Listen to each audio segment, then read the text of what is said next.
Hello, all. Hi, I'm David Manica. I am the VP and General Manager for SoftEd US. I'm excited to join you today to talk about value, what it is, and why it is so critical. In each of these sessions I do in this grouping that we put together, this series on the Better Work Project, I love interaction. I love feedback. I love your thoughts. We can make this a very two-way conversation. So please don't hesitate to share your comments.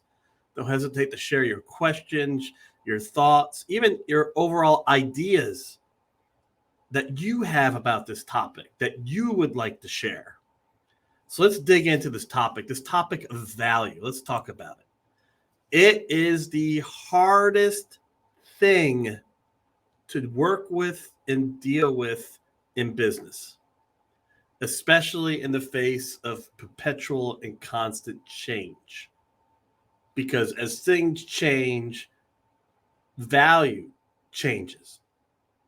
So take a step back, one step back. There's actually an entire study of value. It's called axiology, and it really ties into the value of good. It has ethical questions and philosophical questions. So for centuries, people have studied this idea of value. There's also a really great course called a really great course with the company Great Courses called Questions of Value.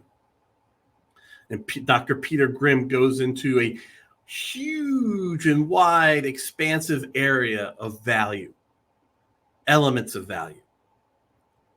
So I'm going to talk about that more in a second. I'm going to jump back even more and go to the concept of the study of decisions. Economics. Economics is the study of decisions. Remember, it is a social science. A lot of people now are moving towards behavioral economics. No matter what type of economic study you do, you're studying decisions, how and why those decisions are made. For the most part, you're looking at rational decision making. And then when you're doing rational decision making, you're doing it based on a cost benefit analysis. A cost benefit analysis. And where does that come from? That cost benefit analysis. Well, it's a judgment. It's a value judgment. And it's a value judgment through your filter. And this is the challenge. Each person has their own filter. Each person has their own filter. And each person has a unique way by which they view and try to process their questions of value. And when you look at your value filters, you have ethics as part of your value filters. You can have your philosophical stance as part of your value filters. You can have business as a value filter as it relates to money. You can have humanism as a value filter. Some people have religion as a value filter. This is how encompassing this is. So as we go forward, we're going to take a business look at value, realizing that underneath that, there's lots of other value judgments happening. So as we look at this, we're going to be thinking in terms of one, decisions. Everything becomes a decision. And then two, those decisions based on cost-benefit analysis of the individual, the group, the company, whatever situation, there's probably some type of connector. And we have to remember that in a lot of cases, cost-benefit analysis around value will become selfish because we want to serve ourselves. And we have to understand that as part of the way we connect and provide services and hopefully provide our customers the things that they need. So as we look at this through a customer lens, a business lens, ultimately is all about your customer. What does your customer value? And I'm going to get into the book Black Swan here just a second. But before I do that, when I think about my customer and the customers I have, there's people listening on this LinkedIn Live and they're customers for the services that SoftEd provides. I think first off, nice to know versus need to know. We're an education company. We sell education, but also we give education away for free.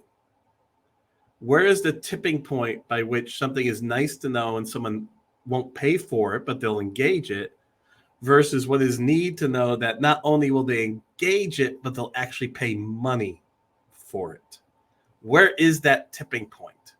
And as I do a lot of value analysis to understand where that tipping point is, so I don't waste my time trying to sell things that are nice to know and I can't generate revenue for the organization.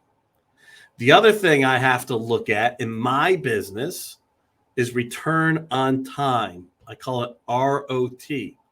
And you do this every day. You do this every single day. What is the return on time? And the issue now is that time becomes in a lot of cases more valuable than money, especially in the B2B environment. In a B2B environment, when business to business environment, where the business is paying for it, a lot of cases, the person who is engaging is considering time allocation more so than the money, because the money is not theirs. So that time, that return on time becomes very important. And ultimately, there's a concept in economics called utility. And the utility is your satisfaction level. So as you engage and you find a need to know, now when someone engages that, does it have a high utility? Does it have a high satisfaction level? And at some point, you get diminishing returns of utility. You keep presenting the same thing over and over again to a specific audience, there's going to be a diminishing return or diminishing utility satisfaction for that. So that was a lot of ground we covered on the foundational basis of value. So if you have any questions, you want to post a comment, you want to post a thought, don't hesitate to do so. So the first thing I consider around value is the fact that it's becoming more and more unpredictable. So we have to find ways that we can tinker, we can test, we can view what we're doing before we big bang. Remember, customers, anyone, internal or external in your organization that you are engaging to provide something to. What it is we don't know in a lot of cases exactly what is that pop, what is that magic bullet. And that's what Black Swan talks about. And it talks about the need to be able to analyze and look at multiple factors and then move in for the attack. It's possible, but it's possible through lots of tests. You can't just sit there and predict it, especially if it's only one person predicting it. All right, so we're going to define value from a business perspective. So one, making money. So revenue. Talk about revenue. Two, saving money. Cost management. That's another value in business. Regulatory management. The value is staying out of prison or protecting yourself from a hefty fine. And then fourth, there's this social responsibility.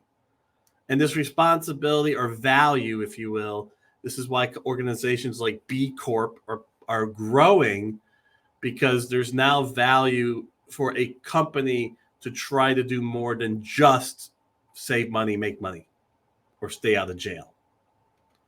So with regard to business, it becomes a numeric situation.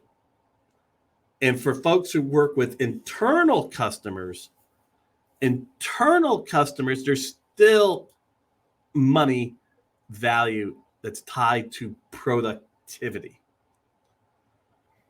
The more you can increase the productivity of your internal customers, the greater the value of the organization becomes. Fewer workers doing high-level things increases the profit of the organization. So as you think about business value, and you're focused in on business value, have these elements. Are you compliant? Are you making money? Are you saving money? Are you trying to provide more for the world itself? Customer satisfaction in this situation, that's more of a utility maximization than a question of value. You got to make money, save money, be compliant, or you're valuing something outside of the entity of the business as it relates to the rest of the world. Again, comments, thoughts, questions, don't hesitate. So we're looking at this and we're gauging, all right, the profit loss of a company, the return on investment for marketing efforts. So that could be ROAS, or marketing costs as a percentage of revenue. It could be sales efforts, sales costs as a percentage of revenue. It could be a greater understanding of your customer net promoter scores, NPS scoring, and being able to see that NPS grow and understand that you're getting a higher satisfaction, your customers are getting a higher level of utility. Operational performance, those are numbers like gross margin, where you're looking at your cost of goods sold against the revenue you produce. Understanding your employees and their performance, this is getting into what's called EX. The employee experience and how you measure that. I mean, a lot of times it's measured with attrition numbers. And so what's the attrition rate? What's the longevity rate? You can measure also through NPS type scoring as it relates to how people enjoy working at that organization. And then finally, we talk about measurable environmental and societal sustainability numbers, your carbon footprint, your promise not to print. There's a lot of different elements associated with that. So when you're going into something, you have to look at those elements at the moment by which you're doing it, and then you have to do it along the pathway. So what we're saying here is that value is a continuum. It's a continuum. It doesn't stop. You should always be asking questions of value. And I talk about adaptive leadership a lot.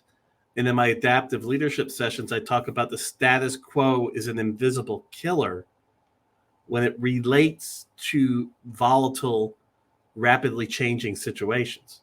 Well, questions of value is a way to consistently analyze your status quo. So, are we getting the right information? Are we analyzing our customer profile appropriately? Are we missing anything? Are we looking to see what the numbers are showing? Engagement numbers, revenue numbers, cost-saving numbers, to see if there's changes we have to make. And this is finally the most important thing about value management, whether it's external or internal, is how are you able to talk to your customers? What are the tools you're using for that engagement level? And you have to be careful because customers don't always tell the truth. As if you ever watched the show House, I mean, everyone lies, right? It's tough for sometimes for someone to fully articulate the whys. So you have to look at trends outside of just your customer base. You have to look at competitive trends as well. So you're not just doing something and you stop. The old traditional project management mindset. You're doing something and you're continuing and looking at it and evolving it. And it's evolving. You're evolving it. It's evolving. The people who are engaging it are evolving. So in a course world, for instance, I talk about how a course changes over its life cycle. The earlier phase of a course with the people it's engaging is usually a small amount of content and a large engagement with the subject matter expert. As a topic grows and the universe size of the people who need to attend it grow, the content becomes more important, the exercises become more important, and the instructor becomes more of a facilitator of the exercises and the content and not just a consultant standing up in the room. So that's an evolution I have been able to witness through my career in for-profit training, for-profit education, that I constantly look at because the value changes based on the customers that are engaging that content. So again, questions, comments, thoughts, ideas you'd like to share, don't hesitate to do so. So from my perspective now in software development and software project management, we all are responsible for value. And we cannot lose sight of that. Part of that whole Agile methodology is to try to get in your iterative process ways to check in on value across the longevity of the project. So it's not just, hey, we have a value guru. A lot of organizations like to say, oh, the product owner is the value guru. They're making decisions about what should be done next, prioritizing. The more people that can be part of the value conversation and managed, and I use that term lightly, supported in a way that allows for constructive feedback and conversation, you're gonna be able to increase the final output exponentially. So this should not just be the role of one person. Hey, I want to do this. Okay, well, we shouldn't do it for this reason. We shouldn't do it for this reason. Well, we should do it for this reason. There should be multiple viewpoints and then ultimately making a question and answering a question of value. An example is within our company, there's a potential partner, and that partner has some significant capabilities to drive revenue for us. The problem is there's a lot of other things that comes in that package. So now we bring a group of us together and we debate the pros and cons, the cost benefit analysis associated with engaging that partner. So if it's just one person, that partnership might happen. Or if it's one person, that partnership might not happen. But both sides can come together and get to a point of consensus. Maybe it's partnering at one point within the company and not across the total company. These are the things we have to think about because, again, even as we're making the judgment call around value, we have distinct filters and we have distinct cognitive biases. So as we get into questions of value, I talked about Peter Grimm. I talked about the great courses, questions of value. Again, anybody who's interested in this topic should look at that. If you're interested in this topic, also, you should dig into and look at, Malcolm Gladwell, specifically David and Goliath. He does a very good job in David and Goliath of looking at how some of our cognitive dissonances, our cognitive biases affect our ability to predict. We got to remember that in value analysis, we're going to take a pessimistic tone initially because we're evolved. Our brain has evolved for pessimism. And we're going to focus more on today than we are on tomorrow because our brain values the here and now because you can see it. That's an example of time discounting. Also, we have a protective mechanism which says if other people around us are being impacted, but I'm not, then I'm not going to be impacted.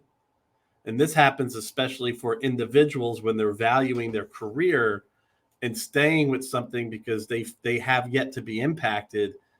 And when I look at career transitions, I do a lot of career transition work. It's a very reactive situation instead of a proactive situation because of a concept called immune neglect. So value analysis people, all of us really should understand that as we're engaging others to figure out what that value is for that customer, we got to understand there's going to be dissonances. There's going to be predictive dissonances, both positive and negative, but they're always way forward more on the negative side than the positive side. Again, because of the evolutionary situation with our brains. If it was up to our brains, we'd be in a plastic bubble sitting in our house, never moving. Because that gets it the most comfortable, and it doesn't have to work very hard. Your brain wants efficiency and it wants survival. So we got to remember this part as part of our value analysis. So we have a continuum, though. There's value stewardship as it relates to the work that's in progress now. Think about this as it relates to system thinking. When I talk about system thinking, you have a tree. That's value stewardship around that tree. But even in value stewardship, you should understand the total. Then you have a grove, and that's a grouping of trees. Then as you get into value analysis or business value analysis, you're going to get into a woods, like a larger grove of trees. And then ultimately, you're going to have a forest. That forest is your portfolio. That's where you have expert value analysis specific to the portfolio, to all the things that are happening. And this is where you get into the concepts of lean portfolio management. What are the techniques to be able to deal and look at value from each and every entity? The problem when you get to expert value analysis is you take generalistic looks at things and you miss out on gold stars. So as a CEO of the company I built, and we got pretty big for a training company, all built organically, I always knew I had to support the initiatives going on around me, not just focus on the core of the business, because it's those initiatives that can create value if the core starts to erode, especially in the world of education. And this is very difficult because when you get to that CEO, CFO world, you're looking at the core part of the business and you're missing the opportunities where some of those trees may grow up to be its own forest. So this is a continuum. And inside this continuum, there needs to be conversation going back and forth. That expert value analysis should not be the end all, know all associated with what gets done and what doesn't get done. And then, the idea of this paradigm adjustment. The thought process is can we move from this idea that we're going to lock in what it is we're going to do? We're going to predict what we're going to do. We're going to lock in and move to a model where we can have flexibility of what it is we're going to do. We know now in disruption, it's hard. The Black Swan book talks about this. It's hard to predict value as you go out further than 6 months, year. So as value analysis professionals, we should be demanding and looking for ways to consistently look. And that's what this idea of flexible scope, time box development, and making sure that time box development is in a smaller box. And the idea that we're constantly looking to see what we could do, this idea of emergent requirements. In change, things are always going to emerge. And those emergent things may become more valuable than even what you started out trying to do. If you're locked into the value analysis you did on day one, and you don't look at those emergent requirements at day 60, this is where the mistakes occur. And understanding how those emergent things, those emergent needs, sometimes called emergent requirements, can affect and disrupt what you're doing. So if your time boxes are smaller, your scope is tighter, within that time box, you can go back and adjust. If you lock in and you lock in for too long of a period of time, and we know as value analysis professionals, things can happen. So I'll spend the last 5-6 minutes just saying, okay, we have this value analysis thing. So how do we utilize it? It's really a product mindset. For an external product manager, you got 3 elements of product creation. What can you do right now? What are other people doing? And where can you create that value? Where can you get a competitive advantage in that? So as an external product manager, I'm always looking for ways to find an area in the training space of a nice to know versus a need to know. I'm looking for the need to know in an area where there's less competition. And then can my organizational capability, can the people who deliver the content for us meet the needs of where we're trying to go? Because I'm creating value in something that is new and something that is needed. So the very essence of this theory is to be able to test as well as be able to push your organizational capabilities when you see the situation that you can achieve return, but you're not capable of doing it right now. Internally, when we look at internal situations, you still have customers. Those are internal customers. They desire things. Your salespeople desire certain reports. Your A people desire certain information. Your AR people desire certain information. Your accountants desire certain information. Your inventory management people desire certain information. Those are about 7 different systems that we could talk about that I went through. But there is a desirability. And that's where design thinking and service design and business analysis techniques come to play to analyze and figure out the desirability. Then the viability becomes, okay, can this solve a business problem? And is it extendable? And the feasibility is, can it actually be done? So you have a technology feasibility side, you have a business viability side, can it scale? And then ultimately, what is the level of desire? And when you're doing product management internally, you're really looking at it from a lens of return on time and a lens of productivity. Can you increase the productivity for the customers engaging the things that you are building? So this is where in SDLC, software development lifecycle world, how can you move to a more product management mindset? It's just not planned and done and left. It's considered, it's adjusted, it's delivered, and then it evolves. So this idea that something is created, it goes through a process, and the market can be the internal people that are engaging it, and you might have missed some things. You go back and reevaluate and readjust as you evolve to get to impact. As organizations flatten and projects become more important, the people who maintain things, that group is getting smaller and smaller. So the reality is, take this project group and have their mindset not just for beginning and completing, but maintaining or closing out.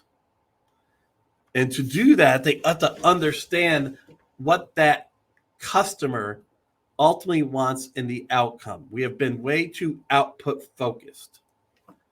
And if we can tighten up things, if we get back to what my ideal customer profile is, what's the persona associated with that ideal customer profile, and what is going to benefit them so they can provide a return on time for the thing that you're offering. Will they exchange their time to learn, to do the new thing you're providing, or read the new report you're providing, and ultimately see that as making themselves more productive? I have to make a benefit analysis in doing this based on my time. Does this provide better customer engagement for SoftEd and an ultimate return on investment?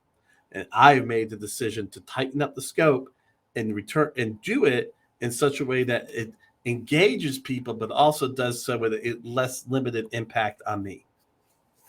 And the real push is, we have to understand 2 things. One, that everything has a life cycle. Every service you build, Every project you complete, it has a life cycle. Once done, something happens. And it'll get to the point that it's no longer necessary or it's no longer valuable. And when do you, but what do you do there? How do you close that out? And as you're going through the development phases, it's just, you just can't throw something at an organization. Too many times, oh, we're done now. The reality is, in the product mindset, as you're rolling out something new, a service, a capability, a function, you're going to have people who attack it early, people who follow the early people, and you have people who may never attack it. And I think project world has to do a better job of marketing the upcoming capabilities to those early adopters, those people who want to utilize it. In the Agile world, this was starting out with small team of highly intense people who really wanted to do it and get that team productive and show what that team is doing to others to let it scale organically. I sometimes think it's better to give capabilities to a smaller group of people, let them begin to market internally for you. And I'm going to be a couple minutes late, but we're almost done here. Well, actually, we are done. Here's a number of books that you can look at and read and to dig deeper into these ideas of questions of value. I have outliers on here, but it's also the idea of the book David and Goliath is a very powerful book as it relates to this. The book on Moneyball is a phenomenal study on reevaluating the metrics by which we create value in a sports team. Any additional comments or questions before I close out? Well, I appreciate you attending. I appreciate you listening. Have a great rest of your day.